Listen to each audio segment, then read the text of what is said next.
Salut à toutes et à tous, c'est Ilyes, on se retrouve aujourd'hui pour une nouvelle vidéo après avoir analysé le main event de l'UFC 274 entre Oliveira et Gaethje. Place aujourd'hui à l'un des combats les plus intéressants sans aucun doute de la même carte, c'est-à-dire le combat qui va opposer Michael Chandler à Tony Ferguson. Les deux hommes sont sur une série de défaites consécutives, mais qu'ils gagnent ou qu'ils perdent, ils assurent le spectacle quasiment à chacune de leurs sorties. Pour décortiquer ce combat, on refait appel à Movsar Ibragimov. Je vais encore le présenter, même si vous connaissez Movsar. 9 combats, ou plutôt 11 combats, 9 victoires, seulement 2 défaites. Et bien évidemment, il est aussi récemment quart de finaliste du dernier championnat de MMA. Il évolue pour l'instant dans la catégorie des poids coqs, les bantamweight. Salut Movsar, comment tu vas? Allez, ça va super et toi? Ça va super bien. Alors, on s'est quitté il y a très peu de temps puisque tu as brillamment analysé encore une fois ce combat entre Oliveira et Gaethje. Place à l'autre combat qui m'intéresse énormément dans cette UFC 274 entre vraiment deux psychopathes,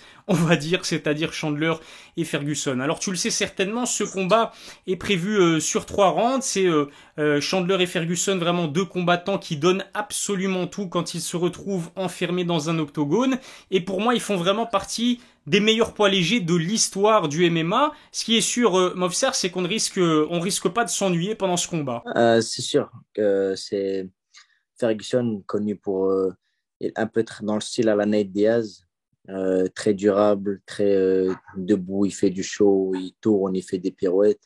Et face à lui, Chandler, même style, c'est du show garanti. Malheureusement, et ça fait mal de le dire en tant que fan de MMA, mais Tony Ferguson, pour sa part, c'est vrai qu'on a l'impression qu'il est en totale perte de vitesse après avoir enchaîné 12 victoires consécutives de 2013 à 2019, qui était à l'époque l'une des séries de victoires consécutives les plus impressionnantes de l'histoire de la catégorie des poids légers. Aujourd'hui, il en est à 3 défaites d'affilée. Il s'est incliné sur KO technique contre Gaethje. Il s'est fait surclasser contre Oliveira et Beneil Dariush et s'est donc incliné sur décision unanime. Est-ce que ça veut dire que c'est son niveau qui a baissé ou est-ce que le niveau justement de compétition était peut-être beaucoup trop relevé? C'est un peu des deux, parce que le temps est l'ennemi des combattants. Il y a aussi ce fait que le sport, le MMA, c'est un sport jeune.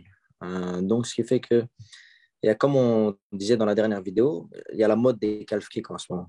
Et ben, il y a ce truc-là où quand il y a un gros combat, tu vois que les calf kicks, c'est efficace, les gens se disent, ah purée, c'est bien ça, pourquoi on n'y a pas pensé?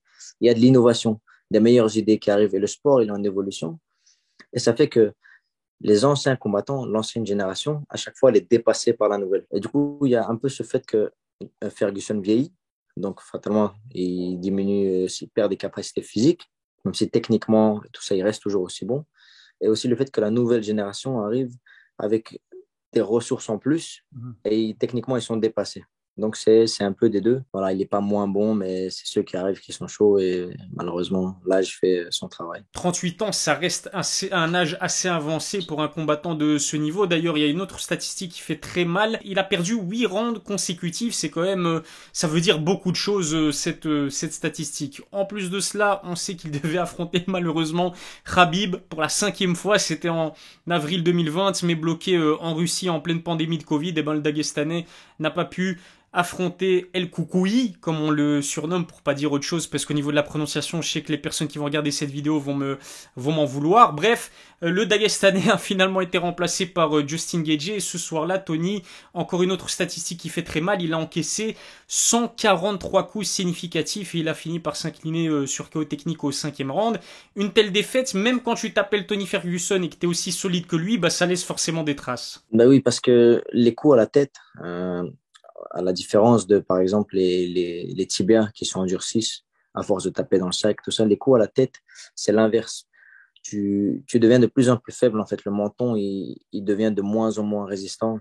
Le cerveau, il prend des sacrés dégâts. Et surtout, un combat aussi long et rude que celui que Tony a eu face à Gaethje, trop de coups trop puissants. Et les chocs qu'il a eu au cerveau, c'est du rarement vu. C'est un peu comme Nate Diaz. Et ils ont vraiment la même fin un peu, la même lignée de combat où ils prennent de plus en plus de coups. Ils sont très durables, ils tombent pas, mais le cerveau, malheureusement, il prend trop cher. En plus d'avoir subi une correction contre Justin Gaethje, ce qui fait mal, encore une fois, c'est que sur ces deux derniers combats, on l'a vu se faire outrageusement dominer par Charles Oliveira et ensuite par Beneil Dariush. Il aurait pu d'ailleurs s'incliner sur soumission, mais vu que Tony Ferguson, on sait que c'est un combattant super tenace, il a rien lâché. Je pense que 99% des combattants à sa place auraient abandonné. Ça reste quand même inquiétant de voir un Tony surtout réputé pour son niveau de BJJ se faire dominer de la sorte. En fait, il est juste tombé sur des grappleurs qui sont meilleurs que lui. Mhm. Euh, Par exemple, si tu regardes dans les combats en général de l'UFC, il y a plein de gens qui gagnent beaucoup de combats face à des lutteurs. Des lutteurs qui gagnent tous leurs combats avec une lutte très forte.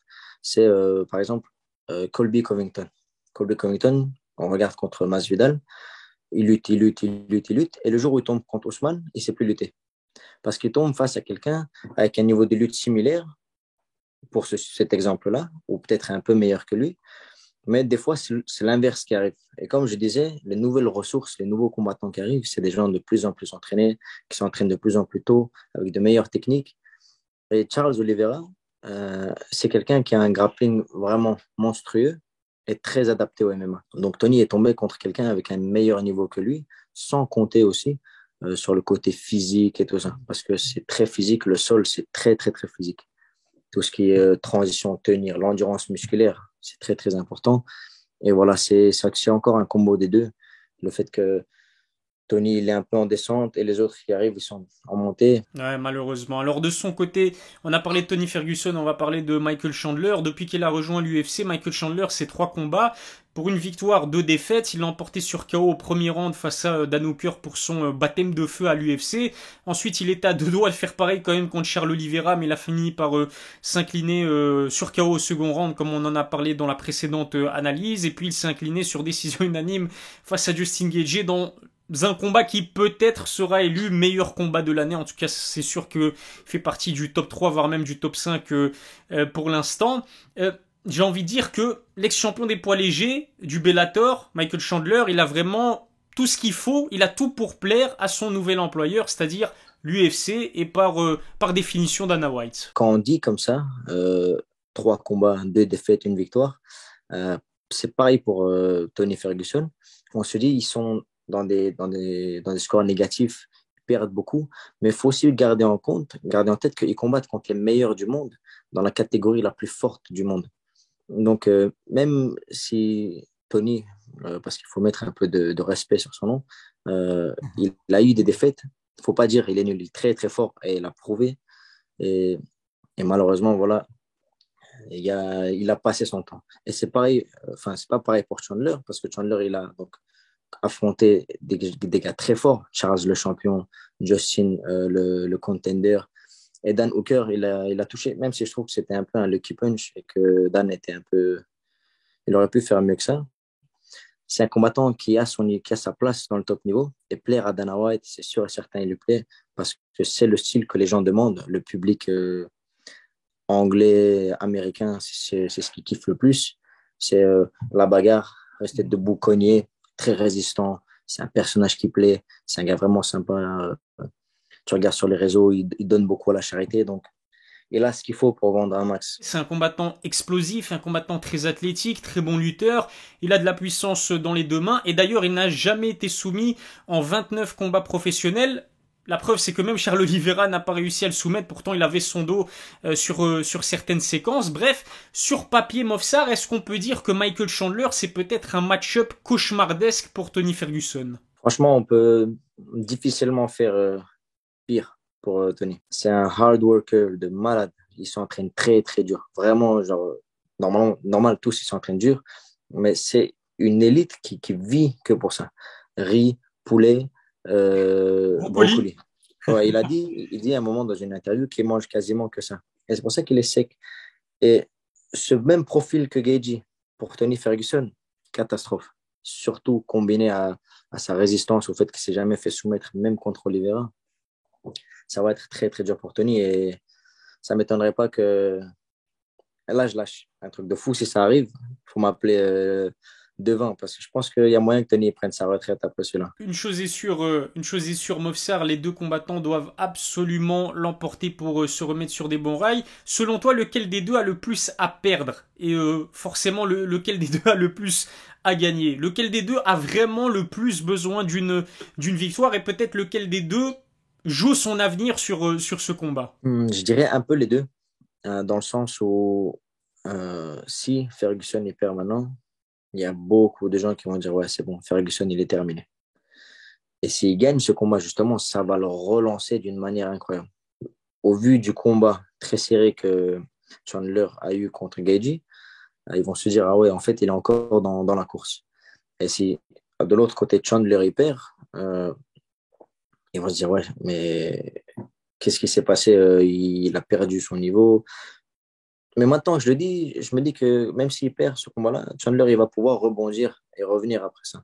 Alors que pour Ferguson, rebondir après ça, ça va être très difficile parce qu'il va beaucoup descendre dans les classements et trouver quelqu'un de haut dans le top qui va vouloir accepter un combat contre lui, ça va être difficile parce que descendre dans les chiffres, après, il faut remonter, ça prend du temps. Donc, je pense que Ferguson a plus à perdre, mais les deux ont beaucoup à perdre dans ce combat-là. Et par contre, celui qui a le plus à gagner, c'est Ferguson. Parce que là, il va prouver beaucoup de choses. Comment est-ce que tu vois ce combat se dérouler? Lequel des deux va l'emporter selon toi? Pour moi, ça va être une domination totale, comme c'était contre Gaethje avec Chandler. Je pense que ça va être une grosse domination.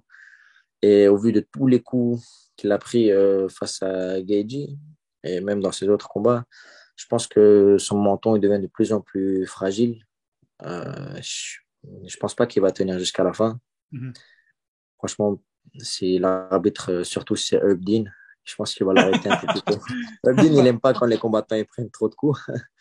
Donc je pense que ça risque d'être peut-être arrêté au deuxième. Moi aussi, je pronostique une victoire, malheureusement, peut-être pas sur KO, mais sur KO technique de Michael Chandler. J'ai même envie de dire dans le premier round, à la fin du premier round. Je pense que la puissance de Michael Chandler va être difficile à encaisser pour un Tony Ferguson qui, en plus de cela, comme tu l'as dit, bah, il est passé par une guerre contre Justin Gaethje. Forcément, son menton en a pris un coup et à 38 ans, avec la série de défaites consécutives dans laquelle il est, la spirale négative dans laquelle il est, je pense que c'est peut-être le combat de trop pour Tony Ferguson. Voilà en tout cas pour notre analyse et pour nos pronostics. N'hésitez pas à nous donner vos propres pronostics dans la barre des commentaires. J'espère que les fans de Tony Ferguson ne vont pas nous carboniser dans la barre des commentaires, mais c'est pas grave, tant que vous commentez, il n'y a pas de souci. C'est ça exactement, mais il n'y a pas de souci, franchement, si vous voulez nous terminez-nous, tant que vous commentez, c'est très important. Et puis aussi, suivez Movsar Ibragimov sur son compte Instagram, n'hésitez pas à lui donner de la force, c'est un jeune combattant de MMA belge qui est au début de sa carrière et qui est vraiment très prometteur et c'est toujours un plaisir de l'avoir pour ses analyses. Écoute Movsar, comme je l'ai dit, c'était vraiment un plaisir. Je te donne rendez-vous très vite pour une nouvelle analyse. Et d'ici là, prends soin de toi et prépare bien aussi ton prochain combat qui arrive très bientôt.